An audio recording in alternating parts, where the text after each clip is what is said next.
I met my first wife, Wendy, at a dinner party.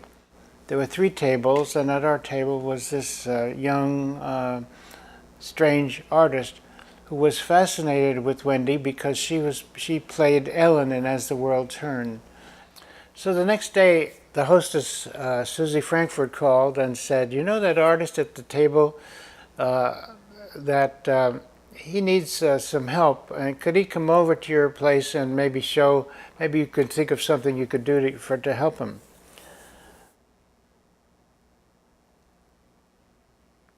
And I said, "Well, what can you do?" He said, "Well, I can paint a bathroom." So we looked around the place, and there was a small powder room kind of situation, and he said, "I could paint that." And I said, "Well, how much?" He said, $500.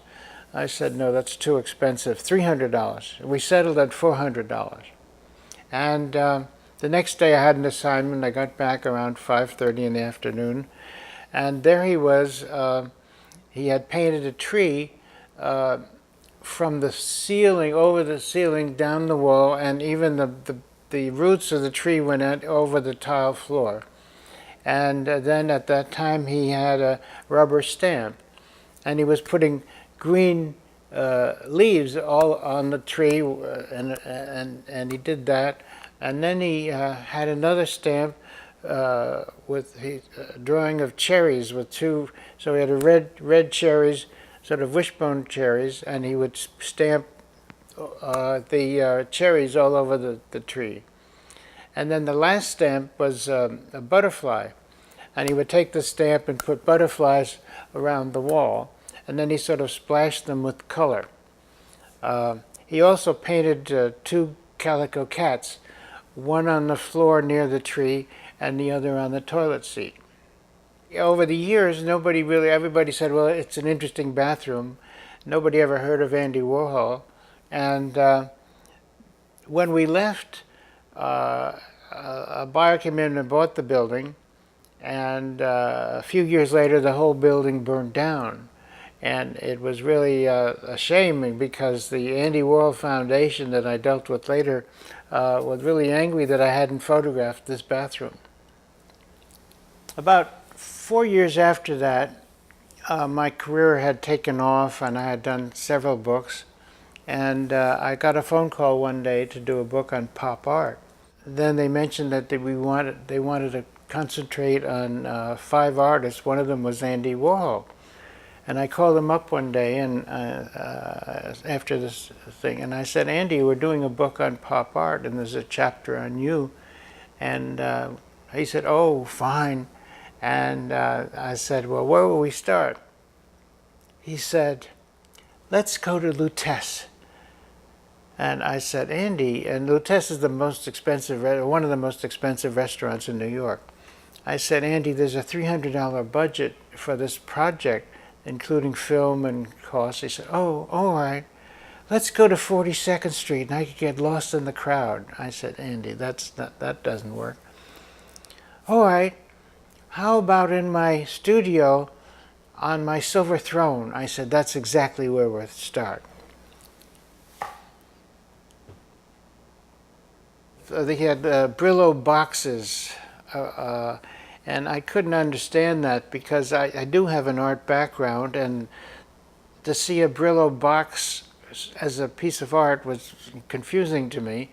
And then he had this awful painting that I had him sit near, which is a dead person coming out of a car window.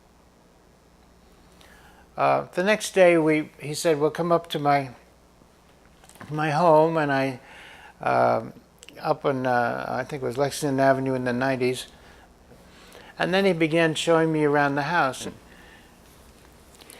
And then we went upstairs, and he got onto his 4-poster bed, and actually it was very agreeable. That evening, or the next evening, was the opening of the show. We arrived at the gallery early, and there were all these Brillo boxes, and actually when the people came in later, they said I had to walk around these boxes. We made a sort of an arrangement of Brillo boxes, and I had Andy sit in a chair. So on the second afternoon I was working with him, we had some free time, and he had mentioned originally about being lost in the crowd of 42nd Street. So I suggested to him, well, let's go down to 42nd Street and you can get lost in the crowd. He liked that idea. It was his original idea. We walked across 42nd Street and up Broadway, and he would stare at a window that said art shop, or he would be in a counter, or he was, relating to different people. So it was wonderful to photograph. Over the years, I've had the opportunity to photograph about more than 100 celebrities, famous people from all walks of life. And Andy, by far, was the best person to photograph. And the reason was he would put himself into the composition. It's something that very few people know how to do, but he would see the organization and put himself exactly where the best places to make a good photograph. And so it was, and he also enjoyed the game. He liked, he had a tremendous ego, and he knew just how to sit and pose in an interesting way.